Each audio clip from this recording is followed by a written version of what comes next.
Welcome back, year 12. Let's continue from the last time we met, and we are going to be looking at the next part of the series of organic compounds, which is alkanes. In our previous session, we discussed some of the different types of hydrocarbons and how we can identify each hydrocarbon from the next. So we looked at basically a summary of different organic compounds and what their functional groups might be. In addition to this, we also looked at the definition of the term isomer. So in this particular section, we are going to be introducing the first series of organic compound, the simplest type of organic compound, which is alkanes. Alkanes are basically those organic compounds which are responsible and they have a very vast application as fuels. Okay, so they are the chemicals which are used as fuels basically. The general formula for an alkane is CnH2n plus 2. Using this general formula, you will be able to predict the chemical or the molecular formula for any alkane with different number of carbon atoms. The number of carbon atoms the alkane can have can be infinite. It cannot have a particular end. So let's say, for instance, if we are looking at the simplest alkane, which is made of one carbon atom. So if carbon is 1, which means N is 1, what will be the number of hydrogen atoms? Let's work it out. If carbon is 1 and you substitute 1 into this particular, that's 2 times 1, that's 2, plus 2, 2 plus 2 is 4. H will be 4. Now we also looked at in our last session how we are going to be using prefixes and suffixes to name an organic compound. So just let's recap on that now. One carbon atom, the prefix we use is meth. 2 carbon atoms, the prefix is eth. For 3, the prefix is prop, and for 4, the prefix is but. And if the compound is an alkane, the suffix or the name ends with ane. Okay, how do you know that something is an alkane? It will have a carbon to carbon single bond only. So let's see. One carbon atom, prefix was meth and the name with ane, so it becomes methane. If you have to draw this particular organic compound, we will draw the carbon first. And then because carbon is in group 4, it requires 4 electrons. Carbon will have 4 bond, which is occupied by the 4 hydrogen atoms. So this is how methane is going to look like. By the way, methane is a particular gas that is released whenever something rots or decays. And methane is an excellent source of fuel. Now we look at 2 carbon atom. If carbon is 2, how many hydrogen do you think there will be? Let's substitute. So if N is 2, it will be 2 times 2, which is 4. 4 plus 2 is 6. So it will be C2H6. Because it is 2 carbon, the prefix we use is eth ending with ane. So it becomes ethane. Every time you draw an organic compound, just a word of advice. Draw your carbon first. So 2 carbon atom, we draw them like this, bonded to each other. Each carbon, because it has 4 bond, now let's count. Carbon has 1 bond already. It will require 3 more electrons, which means it is going to form 3 more bond. Likewise for the next carbon, 1 bond is already formed. It is left to form 3 more bonds. So this is how ethane molecule looks like. Then we look at C3H8. C3, that's prop, so that is propane. Let's draw our carbon atoms first. 1, 2, and 3. And then the hydrogen atoms to make a carbon or to give carbon 4 bonds. Okay, carbon, remember, I should have 4 bonds, no more than that and no less than that. Okay, in the earlier session, we introduced a word known as homologous series. A homologous series is where each member is different from the next by one carbon and two hydrogen atoms. So basically what it means is that if you look at the difference between methane and ethane, that means these are the ones next to each other. Methane and ethane have a difference of one carbon and two hydrogen atoms. So you can see they form a homologous series. Likewise, for ethane and propane, between ethane and propane, there is a difference of one carbon and two hydrogen atoms. So all along the way, the organic compound are following homologous series of members.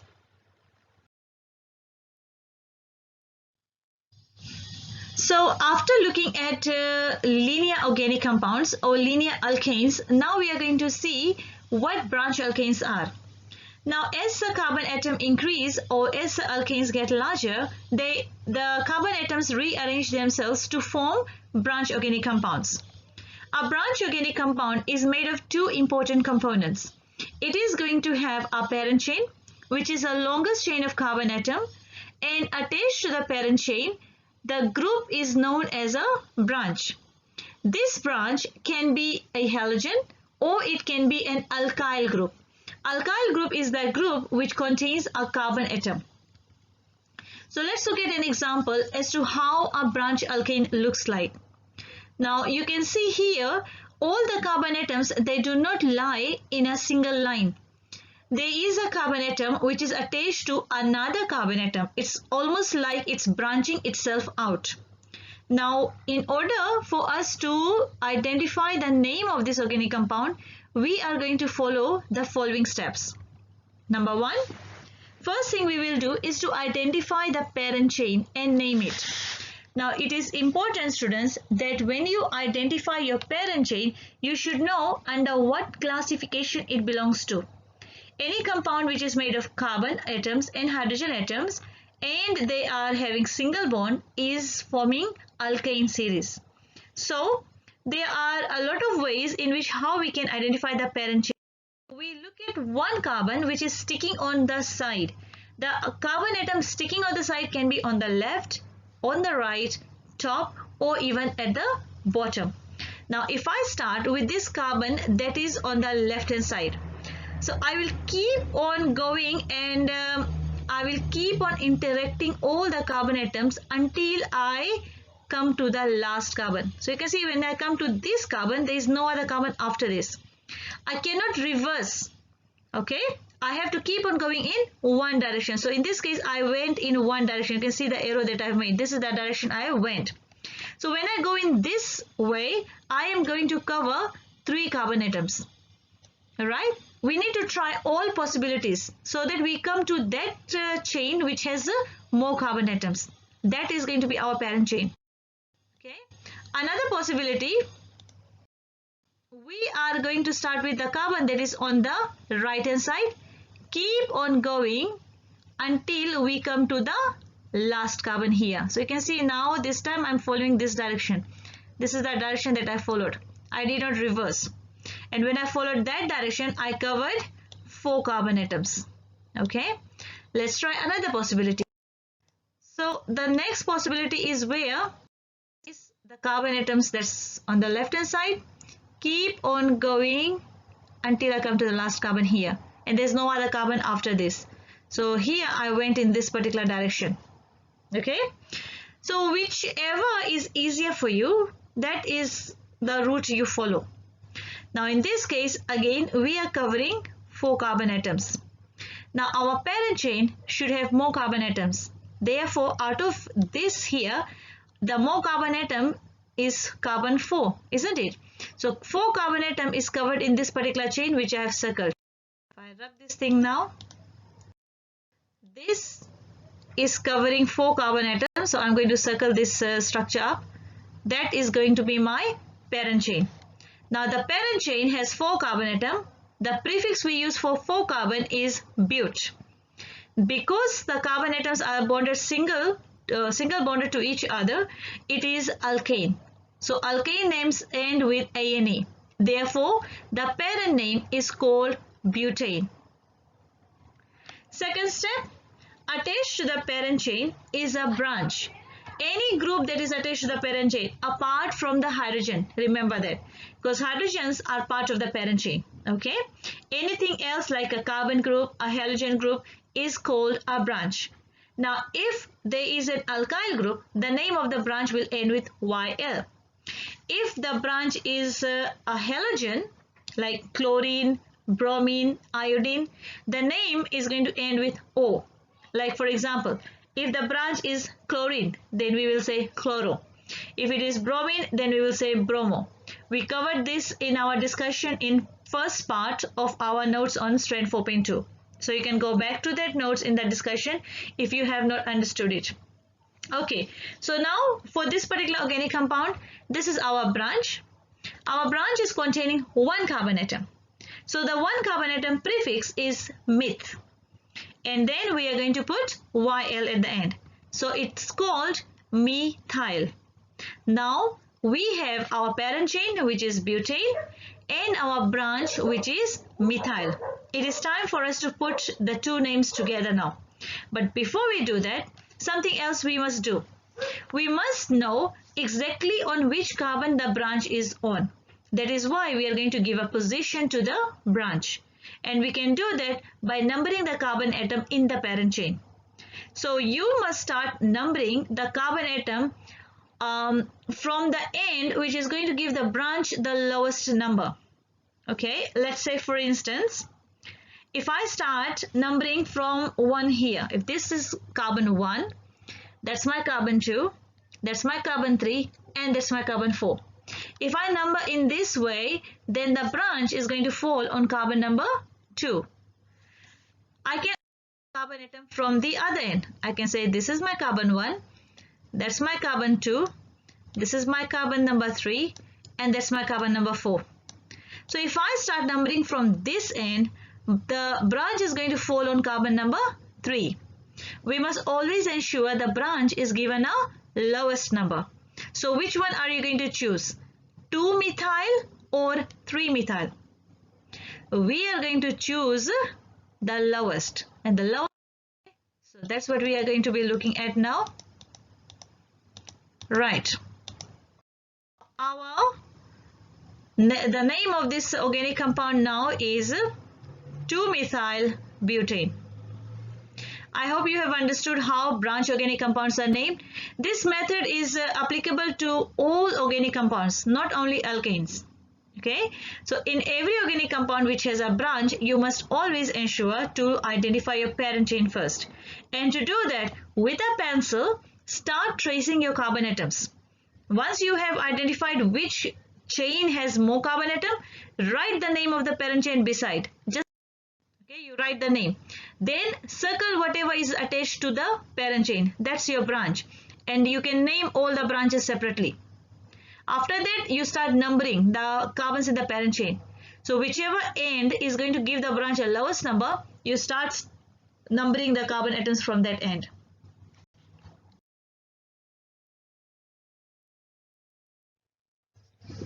In this organic compound, you can see that you have a big compound which contains a lot of carbon atom, and it is branch as well.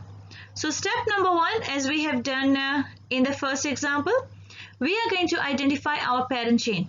So again, our parent chain. So in this case, our carbon atoms, okay, if I start identifying our parent chain, we can start from the carbon sticking on the side. So we have a carbon that is sticking out here, that's 1. We have a carbon sticking out here. We have a carbon that's sticking out here, a carbon that's sticking out here, and a carbon that's sticking out here. So we can start tracing the carbon atom from either of these carbons which I have circled. Okay, so let's see all the different possibilities of how the parent chain can be identified. You need to do this thing with a pencil, so you can always keep on erasing. If you are not satisfied, that's your parent. This carbon on the left here. So I'll keep on tracing until I reach the last carbon. 1, 2, 3, 4, 5. You can see I have not reversed my direction. I have kept on going in the same direction, and by going in that same direction, Okay, if I use red here, 1 2 3 4 5, I am covering 5 carbon atoms. Okay, so keep that in mind. You can draw the structure in your paper and you can trace the way I have traced it, so that when I erase this up, you will be able to understand what I did before. Now, all right, that's one. I start from this carbon, 1 2 3 4 5. Again, if I go in this direction, I have not reversed, I am covering 5 carbon atoms. Okay, so this one was like this direction here, and this one I was going down in this direction.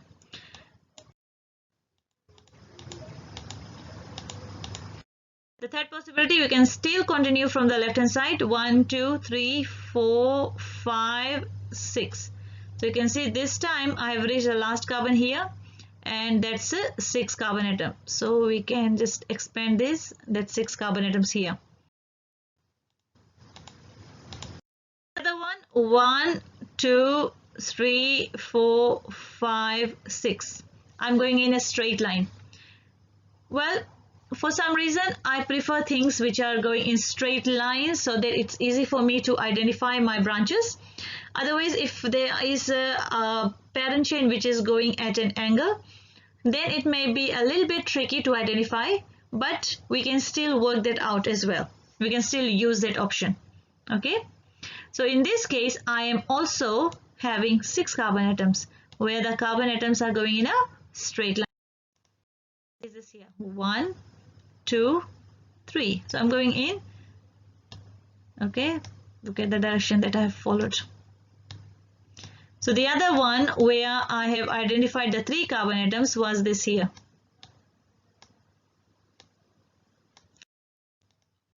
There's so many possibilities here. 1 2 3 4. So I'm going this up direction here. So if I go in that direction, I'm going to cover 4 carbon atoms.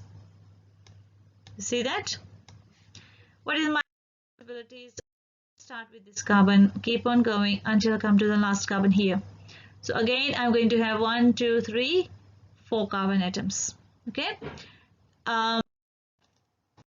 start from this carbon, 1 2 3 4 5 6. I will have 6 carbon atoms. So in all different possibilities which we worked out, the maximum number of carbon atom is carbon 6. So we are is to enclose our parent chain is, let's enclose them. So I'm going to highlight the carbons that are part of parent chain. So that's 1 2 3, that's 1 2 3 4 5, and that's 6. So we have 6 carbon atoms. So the next thing that we will be doing is to name the parent chain. 6 carbon atom, the prefix that we are going to use is hex, and because the bonds are single, we are going to put ANE. So the parent chain is hexane. Okay, the next thing that we will be doing is to identify the branches. The branches are anything sticking on the parent chain, sticking out of the parent chain. So in this case, we have one branch that I have circled, we have another one, and we have another one. These two branches are separate. They are not joined by anything to each other. Okay, they are separate branches. So let's name the branches now and look at their position. One carbon atom, methyl group. That's a methyl group as well, and that's a methyl group too. Now which side should we start numbering from? Let's look at one possibility. We can start numbering from the right hand side, where this carbon will become carbon 1, that will become carbon 2, carbon 3, 4, 5, and that's carbon number 6. By numbering in this way, you can see the branches are, one methyl is carbon 2, the other two methyl groups are falling on carbon number 3. Can you see that? This methyl is on carbon number 3, this is also on carbon 3, and this is on carbon number 2. Numbering from this end, if I start, this is my carbon 1, that's my carbon 2, that's my carbon 3. We must always number the carbon in the parent chain, okay? That's my carbon 5, and that's my carbon 6. If I do it this way, then the branches are going to fall on carbon number 4 and carbon number 5. we must always choose the lowest number for the branches. So we are going to where the branches were on carbon number 2 and carbon number 4, carbon number 2 and carbon number 3. So now we have a 3-methyl there, a 2-methyl for this, and a 3-methyl for this. Now you can see that we have, which is the 6 carbon atoms. So 6 carbon atom, like we said, was hex, and because it was single bond, we just put ANA. So hexane molecule, right? Let's put the hexane and the branches together. Now because our branches are all same, we don't have to repeat them. We don't say 3-methyl, 3-methyl, 2-methyl. It's a repetition. So what we will do when the branches are same, we put the numbers together and then we put the branch name separately. So these are some of the things we need to keep in mind. A number and a letter must always be separated by a hyphen, which is a dash. The numbers, if you're writing them together, must be separated from each other using a comma. So you have 3 numbers here, carbon 2, carbon 3. So we will start from the lowest, which is 2. So we will say 2, 3, 3, 2, 3, 3. And then because there are 3 same branches, we will use a prefix. 2 same branch, we say di. 3 same branch, we say tri. 4 same branches, we say tetra. So this is 3 same branches, we will say tri. Trimethyl. 2, 3, 3, trimethyl, and then put the parent name, which is hexane. Okay.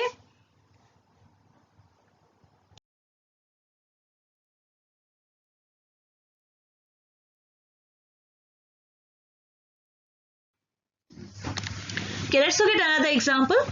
In this example, you can see that there are a lot of carbon atoms in this alkane. It is an alkane because they are made of carbon and hydrogen atoms only, and all the bonds are single. So this is how you are going to identify your organic compound. First, make sure you have carbon and hydrogen atoms and all bonds are single. Single bonds are saturated bonds. So the first thing we will be doing is to identify our parent. To start tracing, let's say you are using a pencil in the paper. You use a pencil, not a pen, so you can always erase if your parent chain is not obtained. So let's start from the carbon which is sticking on the side. So let's say which carbon should we start from? Okay, we have this carbon here on the side. We have this carbon right on top here at the end. We always pick the carbon that's on the end. We have this carbon here sticking on the end, and we have this carbon sticking on the end. So we start from any of this carbon atom. Keep on crossing all the carbon atoms. Okay, so let's try. So let me just rub this thing off and then we will start possibility 1. Let's cross this one. That's 1, carbon 2, carbon 3, carbon number 4. So you can see if I follow this particular route here, right, so I'm just using the sign here. So if I follow this particular route, I'm going to have 1, 2, 3, 4 carbon atoms in this particular route. Another possibility is if I start from this carbon 1, 2, 3, 4, 5. Okay, so if I use green, you can see this time I'm going this way here. I am covering 5 carbon atoms. The other possibility is if I can always start from the left or the right. There is no particular rule. You can start from any side you want. There are a lot of possibilities. So if I start with blue, okay, if I start from this carbon, okay, so let's just clear this off.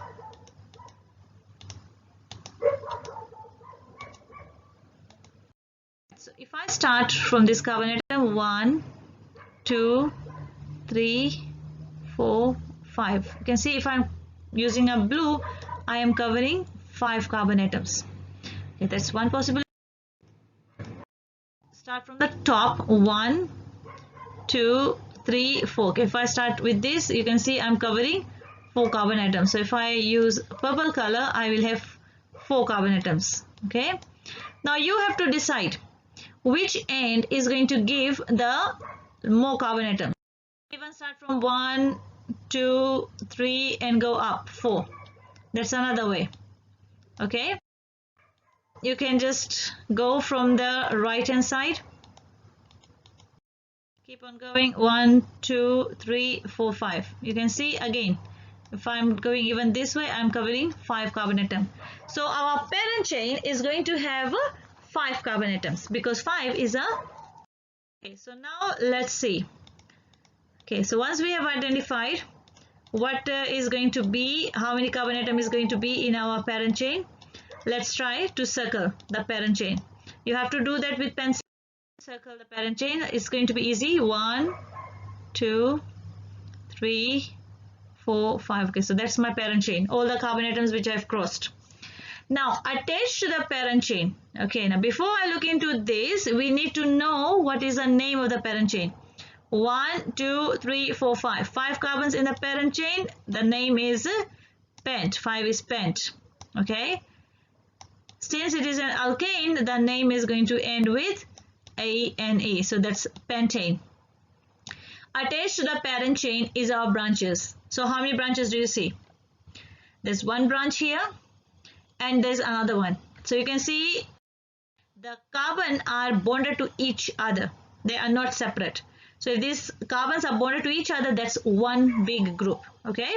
So let's look at the next step now. Let's start our numbering. Which end are we going to number from? We can start numbering from this end, number 1. Numbering from this end, number 1. Let's see. That's carbon 2. I can also say this is my carbon 2 here. That's carbon 3. If I start from this side, that's carbon 3. We have carbon 4. So if I start from this side, I have carbon 4. And I have carbon 5. Now you can see for yourself. Our branches are lying on which carbon? Whichever end I'm going to number from, our branch is going to lie on carbon 3. So it doesn't really matter. Therefore, first branch on top is called a methyl group. Because it has one carbon atom. And because it is a branch, the name ends with Y. Second branch is having 2 carbon atom. So 2 carbon atom prefix is eth. And because it's a branch, we put YL. So it is called ethyl. I put 3 there because this methyl is on carbon 3. The ethyl is also on carbon number 3. So now once we identify our parent chain, our branches and the position of the branches, let's put all of them together. The rule is you are going to put the branch name first and then the name of the parent. So the branches are going to follow alphabetical order. Therefore, we will say 3-ethyl first because E comes before M. 3-methyl. Let's not put 3 together because the branches are different. So 3-ethyl, 3-methyl, pentane. All in one word. You can see that there are hyphens. Hyphens are this thing here, the dash. Between 3 and E, there is a hyphen. Number and a letter are separated by a hyphen. L and 3, you can see there is a hyphen there. 3 and M, there is a hyphen there. So always keep that in mind.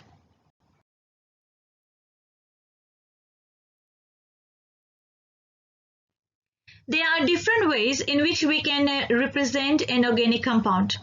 When we are drawing an organic compound, we have seen so far structures like this here, this pattern here, where we say carbon bonded to another carbon and then they are bonded to the hydrogen atoms. Chemistry of carbon tells us since carbon is in group 4, it will require 4 electrons, which is why carbon is forming 4 bond. Which means for each carbon like this carbon here, we have 4 bond. That's 1, that's 2, that's 3, and that's bond number 4. Okay. Hydrogen is needing 1 electron. That's why hydrogen will always form 1 bond. So this kind of structure where we are specifically writing the carbon and writing the hydrogen and showing the bond is called an expanded structural formula. So you are showing all the atoms and you're showing the bonds very clearly. Sometimes we do not have to show the bond. What we will do, we will put this group together. So that's 1 carbon attached to 3 hydrogens. So in short we say CH3. This is 1 carbon attached to 2 hydrogens. So we say CH2. That's 1 carbon attached to 3 hydrogens. So that's CH3. So instead of showing the bond, we will just write it down. CH3, CH2, CH3. So what we have basically done is to condense the structure. Therefore, this is known as a condensed structural formula. In your exam, you have to follow your instructions very clearly. If you are asked to draw an expanded structure, you must be drawing this structure here. If you're asked to draw a condensed structural formula, then this is the one you're expected to be drawing. The other one is called a line angle formula. A line angle formula is even a shorter version of writing organic compound. Here, each junction, a junction is a joining point. Each joining point like this here, you can see that this is a joining point, is represented by a carbon atom. So we have a carbon here in the center. We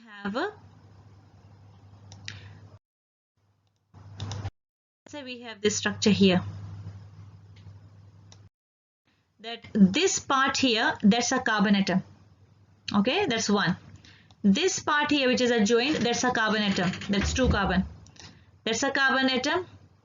That's a carbon atom, and this is a carbon atom. So altogether there are 5 carbon atoms. A 5 carbon atom is pent, and since the bonds are single, it's pentane. What about this structure here? How many carbon? We have 1 carbon here. In this structure, you can see that you don't have to actually show the hydrogens. You are just using this structure to represent the carbon atoms, and it is understood that the other bond will be occupied by the hydrogen. So that's why you don't actually have to show that. So that's 1 carbon, that's another one, and that's another one. So this is a propane molecule. Okay, you can draw a inverted structure, doesn't really matter, because in space direction they can be orienting themselves in any direction. Okay, they can be upside down, they can be facing the left, facing the right, or any other way. Right, so this is how the different methods of representing an organic molecule can be looked at. Okay, so you need to understand what an expanded structure is, what a condensed structural formula is, and what an line angle formula is.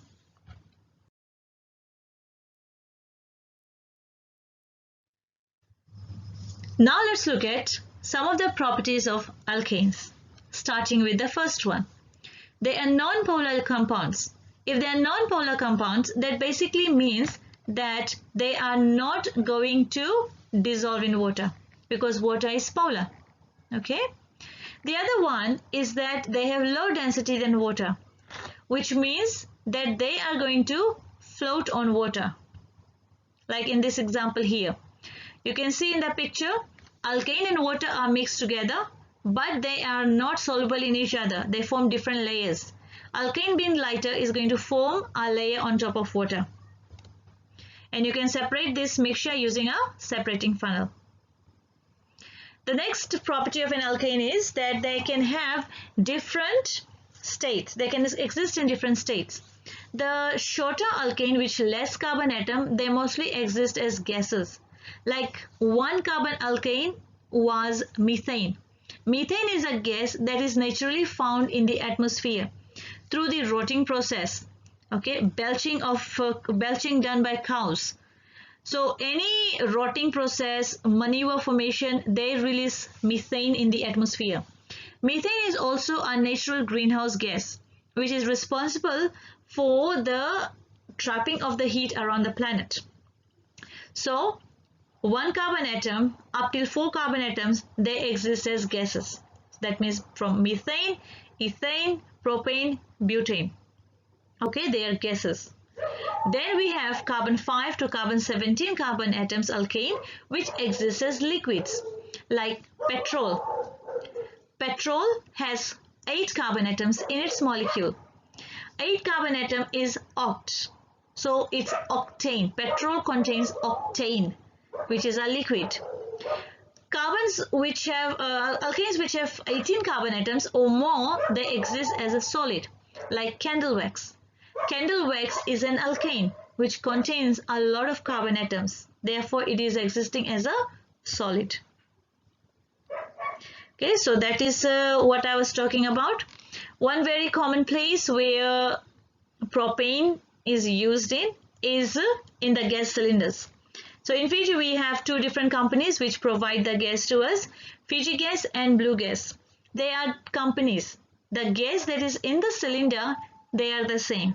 That's butane and propane mixture. Okay. Kerosene is a liquid. I have also mentioned about petrol. So kerosene, petrol, they are all examples of alkanes which are liquids. That means they have more than 5 carbon atoms. And then we have candle wax, which I was talking about, which exists as a alkane as well. The melting and the boiling point of alkanes are low, right? Because they have weak van der Waals forces of attraction. Any molecular substance, molecular are those substances made up of non-metals, like carbon, hydrogen, they are non-metals. So all the molecular substances have intermolecular bonding as weak van der Waals forces of attraction, which means that their melting and boiling point is going to be lower. But as the number of carbon atoms increase, the strength of the van der Waals is also going to increase. Therefore, smaller alkane is going to have lower boiling point compared to the larger alkanes, where the boiling point may be higher than the smaller ones. But generally, whether they are small alkanes or large alkanes, they all have weak van der Waals forces. The only difference is that in the bigger molecule, the weak van der Waals force may be a little bit stronger, but still not that strong compared to other molecules. So now students, we have looked at the naming of alkanes, the general properties of alkanes, how we are going to name branch organic compounds, and also we looked at how we are going to differentiate the different organic compounds from each other based on the general formulas and the functional group that we have studied in the first part of the video. So just to break off, I am going to give a question to you. Let's see if you are able to answer this one. Name this organic compound. You can post your answers in the chemistry forum in our Moodle, or you can write your answer in a messenger group, or you can just wait for the school to open and then you can discuss this question together. But whatever the case is, let's see if you are able to identify the rules we have learned, okay, to identify the name of this molecule. So we are going to be stopping our discussion on alkanes here. In the third part of the video, we are going to continue our work where we are going to be looking at the different reactions of alkanes. So that is the most important part. We're going to be studying the naming, the properties, general formula, formation, and reactions of organic compounds. Until then, take care and bye.